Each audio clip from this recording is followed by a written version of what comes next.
333 해제신고, 그 다음에 3번 변경신고, 4번 정정신청입니다. 해제, 변경, 정정. 해제 1번으로 일단 하겠습니다. 해제신고, 그 다음에 정정신청, 변경신고 세 가지가 있습니다. 변경신고. 작년까지는 해제신고를 개업공개사가 해제신고를 하는 경우에 거래 당사자의 서명 또는 날인을 받아두어야 했는데 그러한 규정이 삭제됐습니다. 해제신고는 이제 거래 당사자의 당사자 서명 또는 날인을 받아둘 필요가 없습니다. 개업공개사가 신고하는 경우에는 서명 또는 날인을 받아두어야 한다. 이 말이 삭제됐습니다. 그 다음에 정정신청은 법정서식이 없습니다. 법정서식이 없기 때문에 신고 필정에 정정할 사항을 기재해서 제출하면 됩니다. 그래서 법정서식이 없기 때문에 제출하러 가야 되기 때문에 방문신고만 가능하고 전자문서는 불가능합니다. 정정신청이라는 것은 처음부터 오타, 잘못 적은 걸 고치는 거고요. 변경신고는 추후 합의에 의해서 내용을 변경하는 경우를 말합니다. 그래서 변경신고는 등기법에 따른 등기신청 전에만 가능합니다. 등기신청 후에는 변경이 안 되고 새로 부동산 거래 신고를 해야 됩니다. 그런데 변경신고도 면적 변경 없이 거래 가격을 변경하는 경우에는 계약서 등을 제출해야 됩니다. 증빙서류를 제출해야 됩니다. 계약서 등을 제출해야 되기 때문에 역시 제출하러 가야 되므로 이것도 전자문서가 안 됩니다. 시험에 전자문서로 가능한 것, 불가능한 게 출제가 되었습니다. 세 개 모두 다 하여야 한다가 아니라 할 수 있다. 그래서 인터넷에 지금 치보면 검색해보면 자전거래 이런 말이 있습니다. 자전거래. 자전거래가 뭐냐 하면 이게 주식에서 나오는 용어랍니다. 자전거래. 예를 들면 아파트 가격을 올리기 위해서 10억에 부동산 거래 신고를 하는 거예요. 계약금도 주지 않고 그냥 계약한 것처럼 신고해버리고 해제 신고를 할 수 있으니까 안 해도 되죠? 안 해버리는 거예요. 그러면 그게 거래 사례가 되어가지고 손님 오면 한 달 전에 이거 10억에 거래됐다 이렇게 하면 공신력이 있잖아요. 믿으려는 경향이 있죠. 호가만 높이면 안 믿잖아요. 뭐 부르는 가격 10억이라고 해도 안 믿는데 실거래 가격이 10억에 거래됐다 이러면 아 이게 진실이구나 이렇게 느낄 가능성이 많죠. 그래서 자전거래가 되고 있다고 지금 의심을 하고 있습니다. 정부에서는. 되고 있는지는 뭐 정확하게 이건 알기가 쉽지 않습니다. 왜냐하면 해제 신고를 하지 아니할 수 있기 때문에. 자, 그래서 이 세 가지 모두 다 할 수 있다. 계략적인 걸 말씀드렸고 책을 통해서 다시 보도록 하겠습니다. 333페이지 2번의 동그라미 1번입니다. 부동산 거래계약 신고서를 제출한 후 그 거래계약이 무효, 취소, 해제된 경우에는 거래 당사자 또는 개업공개사는 신고서의 서명 또는 날인입니다.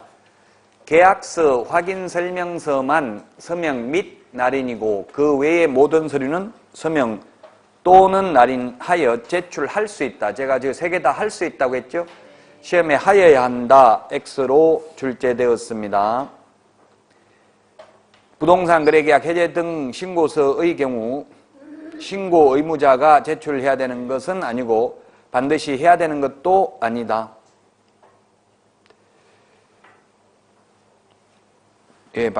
할 수 있다. 그 다음에 동그라미 2번 조금 전에 말씀드렸죠. 개업공개사가 해제 등 신고서를 제출하는 경우에도 거래 당사자의 서명 또는 날인을 받아두어야 한다는 규정이 작년에 삭제됐다고 6월에 있었는데 그 다음에 동그라미 3번 부동산 거래계약 시스템을 통하여 부동산 거래계약 해제 등을 한 경우에는 부동산 거래계약 해제 등이 시스템상 이루어진 때에 해제 등 신고서를 제출한 것으로 본다. 이 부동산 거래계약 시스템이 뭐냐면 전자계약서입니다. 전자계약서. 그래서 전자계약서를 작성하게 되면은 따로 해제 신고할 필요도 없고 정정 신청할 필요도 없고 변경 신고할 필요도 없고 부동산 거래 신고서 제출할 필요도 없고 확정일자 받을 필요도 없습니다. 전자계약서를 작성하면 이 전자계약서를 작성하려면 따로 공인인증서를 받아야 됩니다. 은행의 법용 가지고는 안 되고요. 한국무역정보통신주식회사 정보의 위탁을 받아가지고 하고 있는 거기에서 공인인증서를 받아야 별도로 받아야 가능합니다. 거래 당사자들도 휴대폰 가지고 본인 인증을 해야만 이 거래할 수가 있습니다. 전자계약서, 부동산 거래계약 시스템을 통해서 한 경우 해제신고서 따로 제출할 필요 없다. 그 다음에 동그라미 4번도 이 해제 등 신고를 받은 신고관청은 그 내용을 확인한 후 해제 등 확인 신고인에게 지체 없이 발급해야 됩니다. 지체 없이 밑줄 치시고요. 작년 초까지는 적시였습니다. 적시였는데 지체 없이로 작년에 개정이 됐습니다. 전부 이제 부동산 거래 신고와 관련해서는 지체 없이로 다 바뀌었습니다. 작년에 적시에서 개정됐기 때문에 좀 주의를 하시고 3번 부동산 거래계약 변경신고입니다. 변경신고는 등기법에 따른 등기 신청 전에만 가능하다고 했습니다. 역시 하여야 한다가 아니라 할 수 있다. 변경신고 할 수 있는 거 8가지인데 암기 프린트 15번에 있습니다. 15번 지분 변경 도면 가기 지분 변경 도면 가기 이렇게 암기하도록 하겠습니다. 지분 변경 도면 가기 암기 프린트에는 이 순서대로 되어 있습니다. 지분 비율 거래 지분 변경은 그 7번 8번에 있죠. 우리 교과서 7번 8번에 보면 있습니다. 7번 공동 매수의 경우 일부 매수인의 변경 매수인 중 일부가 제외되는 경우만 해당된다. 8번도 다 제외되는 경우만 해당되고 추가되는 경우에는 해당되지 않습니다. 예를 들면 매수인이 A, B, C 3명이 있다가 매수인이 2명으로 지금 333페이지 맨 밑에 7번 하고 있습니다. 매수인이 A, B, C 3명이 있다가 2명으로 변경된 경우에는 변경신고가 가능한데 A, B, C 3명이 있다가 D가 하나 더 추가돼서 4명으로 변경된 경우에는 변경신고가 안 되고 새로 1명을 추가로 부동산 거래 신고를 하여야 합니다.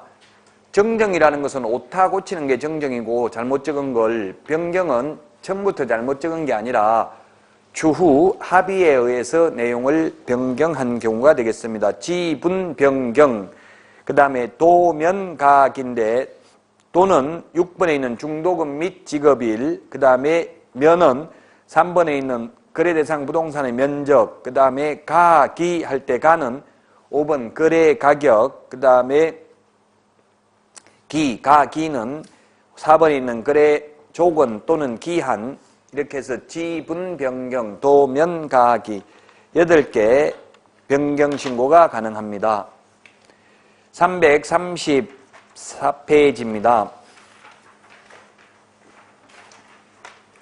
동그라미 2번 맨 위에 보면은 세 번째 줄에 다만 부동산 등 면적 변경 없는 상태에서 거래 가격이 변경된 경우에는 계약서 사본 등 그 사실을 증명할 수 있는 서류를 첨부해야 된다. 칠판에도 적어놨죠. 그래서 첨부해야 되니까 첨부해서 제출을 하러 가야 된다고요. 방문 신고만 가능하고 전자문서는 불가능하다는 이야기입니다. 동그라미 3번 모두 지체 없이입니다. 지체 없이 재발급해야 됩니다. 변경이 되었으면. 그 다음에 4번 334페이지 4번 정정 신청입니다. 정정은 처음부터 오타 고치는 게 정정이 되겠습니다. 정정 신청 사유 암기 14번에 있고요. 교재 334페이지 암기 14번에 보면 주지사 종목 이렇게 되어 있습니다. 주지사 종목 주지사 종목인데 주가 뭐냐면 거래 당사자의 주소, 전화번호 또는 휴대전화번호, 그 다음에 지가 뭐냐면 거래 지분 비율, 사가 뭐냐면 사무소, 소재지, 상호, 전화번호, 종목 할 때 종이 건축물의 종류입니다. 건축물의 종류는 가능한데 토지의 종류는 안 된다고 작년에 바뀌었습니다. 그 다음에 목이 뭐냐면 지목입니다. 지목, 면적, 거래 지분, 대지권 비율입니다. 지번하고 소재지는 정정이 불가능합니다. 지번이나 소재지는 주지사 종목입니다. 정정 신청 방법은 동그라미 2번에 보면 거래 당사자 또는 개업공개사는 신고 필정에 정정사항을 표시하고 해당 정정 부분에 서명 또는 날인하여 신고관청에 제출해야 된다. 그래서 제출하러 가야 됩니다. 방문 신고만 가능하다고 정정 신청도 전자문서가 불가능하고요. 다만 거래 당사자의 주소, 전화번호 또는 휴대전화번호를 정정하는 경우에는 해당 거래 당사자 일방이 단독으로 서명 또는 날인하여 정정 신청할 수 있다. 예를 들면 매수인 핸드폰 번호 정정하려면 그건 매수인만 서명 또는 날인하면 된다 이 말입니다. 원래는 둘 다 서명 또는 날인을 해야 되는데 역시 335페이지 모두 지체 없이 발급합니다. 지체 없이 재발급해야 된다. 정정 신청이 된 경우에. 자, 그 다음에 6번 보겠습니다. 335페이지 신고 내용 검증입니다. 국토교통부 장관은 부동산 가격 공시 및 감정평가에 관한 법률에 따라 공시된 토지 및 주택가액 그 밖에 대통령령 그 밖에 부동산 가격 정보를 활용하여 부동산 거래 가격 검증 체계를 구축 운영해야 된다. 예, 주어가 시험에 나왔습니다. 국토교통부 장관이 구축 운영해야 됩니다. 시험에 신고관청이 시장군수구청장이 구축 운영해야 된다. X. 검증체계는 국토교통부 장관이 구축 운영해야 됩니다. 그러면 336페이지 2번 그 검증체계에 의해서 적정성 검증하는 사람은 신고관청입니다. 신고관청, 시장군수구청장입니다. 신고관청이 적정성을 검증해야 됩니다. 자, 그 다음에 7번입니다. 신고 내용 조사입니다. 신고관청은 검증 결과에 따라 이 신고 내용을 조사를 하는데 337페이지 동그라미 3번 신고 내용을 조사한 경우 신고관청은 조사 결과를 시도지사에게 보고해야 되며 시도지사는 이를 국토교통부령이 정하는 바에 따라 국토교통부 장관에 보고해야 되는데 동그라미 4번이 국토교통부령으로 정하는 겁니다. 그 보고받은 시도지사는 신고관청이 보고한 내용을 취합하여 매월 1회 국토교통부 장관에게 보고해야 됩니다. 매월 1회 밑줄 치시고 이게 중요한데 우리의 암기 프린터는 보고가 50번에 있죠. 50번. 50번에 동그라미 4번입니다. 암기 프린트 50번에 동그라미 4번에 보면은 신고관청은 시도지사에게 며칠 이내 보고하라는 말이 없습니다. 보고받은 시도지사는 매월 1회 신고 내용 조사 결과를 국토교통부 장관에게 보고해야 됩니다. 337페이지 8번 위반 시 제재입니다. 3천만 원 이하의 과태료인데 거래대금 지급 증명자료 제출하지 않는 경우 3천만 원 이하의 과태료가 되겠습니다. 가장 과태료 중에서 공인중개사법까지 합하더라도 가장 무겁죠. 3천만 원 이하의 과태료. 그 다음에 500만 원 이하의 과태료가 4개가 있는데 1번은 60일 이내에 신고하지 않거나 또는 공동신고를 거부한 자 요거는 1번은 구체적 기준이 300만 원입니다. 최대 300만 원. 그 다음에 2번, 3번은 구체적 기준이 400만 원이고요. 거짓 신고하도록 요구한 자, 그 다음에 조장하거나 방조한 자, 2번, 3번은 400만 원, 4번이 500만 원입니다. 4번이 구체적 기준이 500만 원입니다. 즉 거래대금 지급 증명 자료 이외의 자료 제출 안 하면 구체적 기준 500만 원입니다. 우리 책에는 지금 구체적 기준이 없는데 대통령령에 다 구체적 기준이 있습니다. 과거에 구체적 기준이 출제된 적이 있습니다. 4번은 거짓 신고하면 취득가액의 100분의 5 범위 내에서 과태료를 부과합니다. 5% 범위 내에서. 그 다음에 338페이지 양가로 5번입니다. 과태료를 부과한 신고관청은 10일 이내에 등록관청에 과태료 부과 사실을 통보해야 됩니다. 10일, 7일 시험에 반드시 나오는 숫자죠. 암기 40번에 9번에 있네요. 암기 40번에 9번. 암기 40번에 9번에 있습니다. 40번에 9번.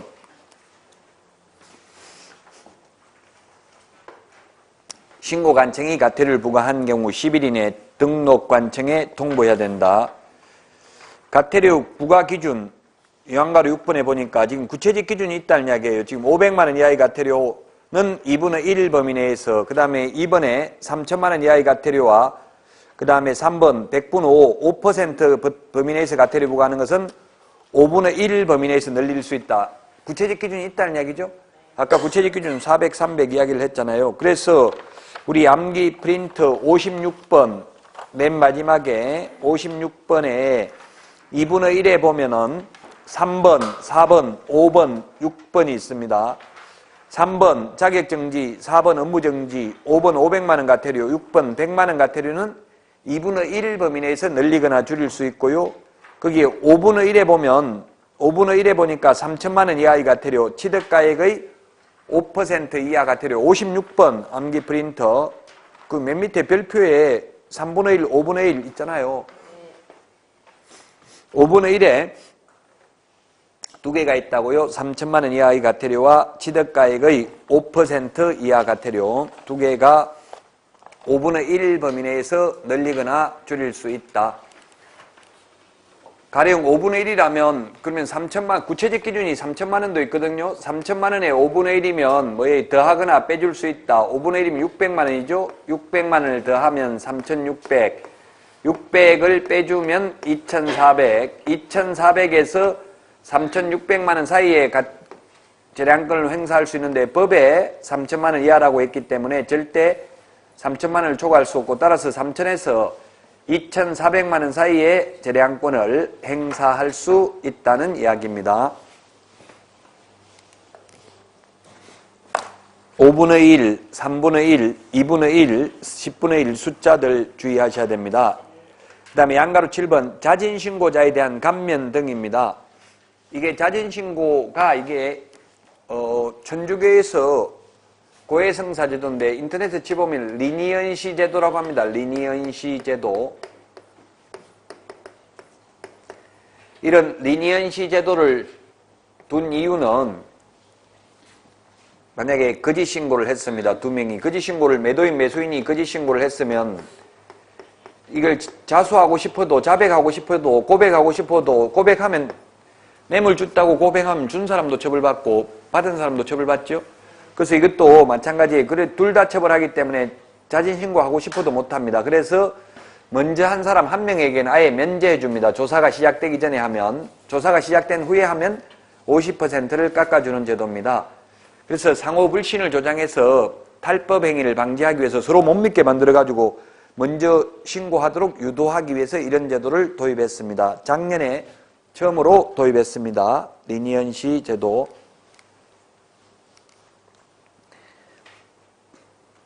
거기에 시행령 21조를 보면 1호에 보니까 법 제6조 1항에 따른 신고관청 조사가 시작되기 전에 자진신고한 자로서 다음 항목의 요건을 모두 갖추면 면제해 줍니다.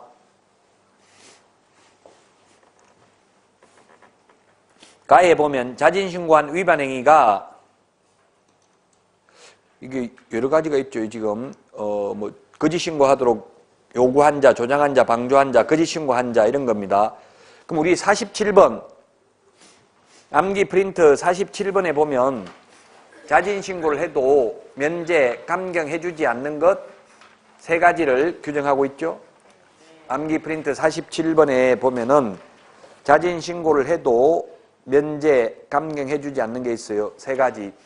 60일 이내 미신고, 거짓신고가 아니라 60일 이내 미신고, 그 다음에 거래대금 지급증명자료 제출하지 않는 경우, 그 외에 자료 제출하지 않는 경우, 요 세 개는 자진신고해도 면제해주지 않습니다. 그래서 우리 교과서에 그걸 뺀 나머지 보시면 거짓신고를 요구한 자, 조장한 자, 방조한 자, 거짓신고한 자 이런 것들입니다. 그 다음에 나번에 신고관청에 단독으로 신고한 최초의 자일 것. 부동산 거래 신고를 거짓으로 하는 게 매도인, 매수인인데 그 중에서 먼저 자진신고한 사람 한 명만 면제해 준다고 했죠.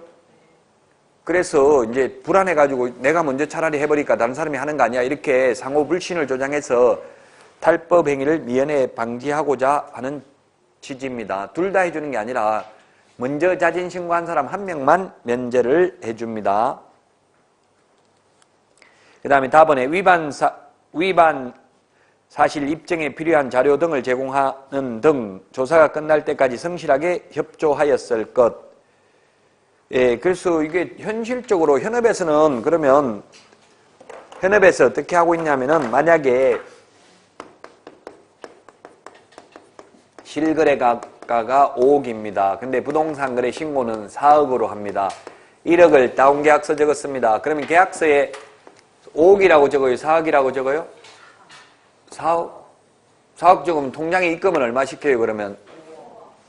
5억 시키고 계약서에는 4억이라고 적어 놓으면 통장 입금표 보자고 하는데 안 보여주면 거래대금 지급증명자료 미제출 3천만 원 이하의 가태료. 그럼 통장 입금표 보여주면 어떻게 되겠어요? 입금표 보여주면 3천만 원 이하의 가태료. 안 보여주면 보여주면 거짓신고했기 때문에 취득가액이 5% 가태료. 그 다음에 안 보여주면 3천만 원 이하의 가태료죠. 그래서 현업에서는 계약서도 4억이라고 적고 입금도 4억을 합니다. 그러면 1억을 안 줄 수도 있잖아요. 그래서 현업에서는 현금 보관증을 써줍니다.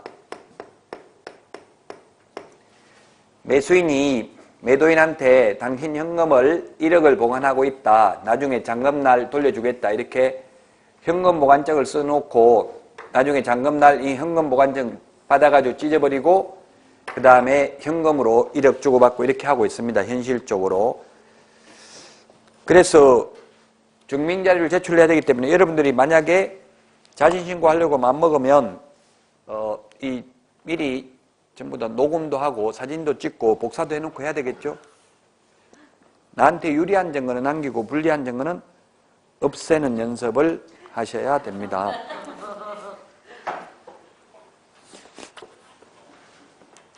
자, 그 다음에 2번 조사가 시작된 후에 자진신고하면 50%만 깎아줍니다. 나머지는 다 똑같습니다. 그 나번에 맨 밑에 보니까 신고관청이 허위사실 입증에 필요한 증거를 충분히 확보하지 못한 상태에서 조사에 협조해야 됩니다. 작년에 이게 출제됐어요. 자진신고 제도가 28회 때. 그 다음에 339페이지 자진신고해도 면제 감경 안 되는 게 뭐냐면 339페이지 1번 자진신고하려는 부동산 등의 부동산 거래계약과 관련하여 국세기본법이나 지방세법 등 관련 법령을 위반한 사실 등이 관계기관으로부터 신고관청에 통보된 경우 국세청에서 이미 탈세했다고 다운계약서 적어서 탈세했다고 통보가 되고 나서 자진신고해도 면제해주지 않는다. 그 다음에 이번에 보니까 자진신고한 날부터 과거 1년 이내에 3회 이상 감경 또는 면제받았다. 네 번째 1년에 자진신고했다. 이런 경우 상습범이죠. 이런 경우는 자진신고에도 면제 감경해주지 않습니다.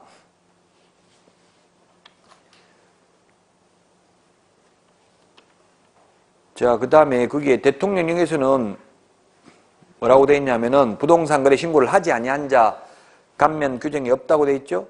그래서 우리 47번 암기 프린트에 3개 적어놨잖아요.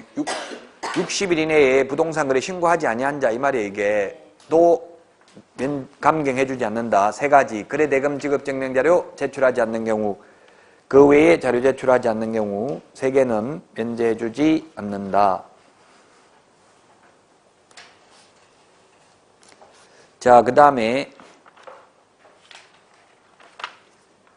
부동산 거래 신고서 342페이지, 342페이지 맨 밑에 매도인, 매수인, 개업 공인중개사가 있는데 부동산 거래 신고할 때 이 3명 중에서 개업 공인중개사 중개일 경우는 서명 또는 날인을 누가 하겠습니까? 3명 중에서 개업 공인중개사만 합니다. 만약 거래 당사자 직거래인 경우는 매수인, 매도인만 하고 맨 밑에 있는 개업 공인중개사는 서명 또는 날인하지 않습니다.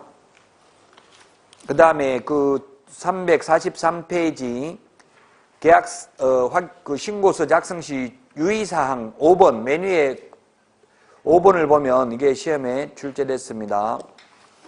계약의 종류가 공급계약 또는 전매계약, 분양권, 입주권의 경우에는 부가가치세를 포함한 금액을 적고 그 외의 경우에는 부가가치세를 제외한 금액을 적습니다.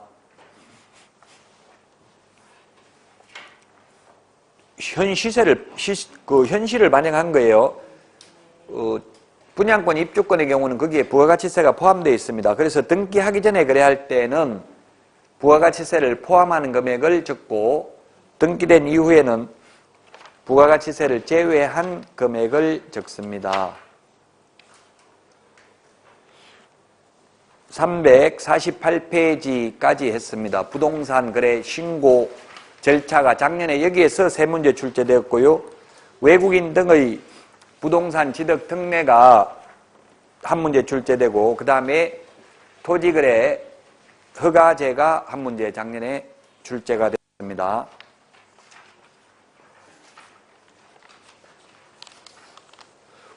외국인 등 부동산 취득 등에 관한 특례부터는 쉬었다가 하도록 하겠습니다.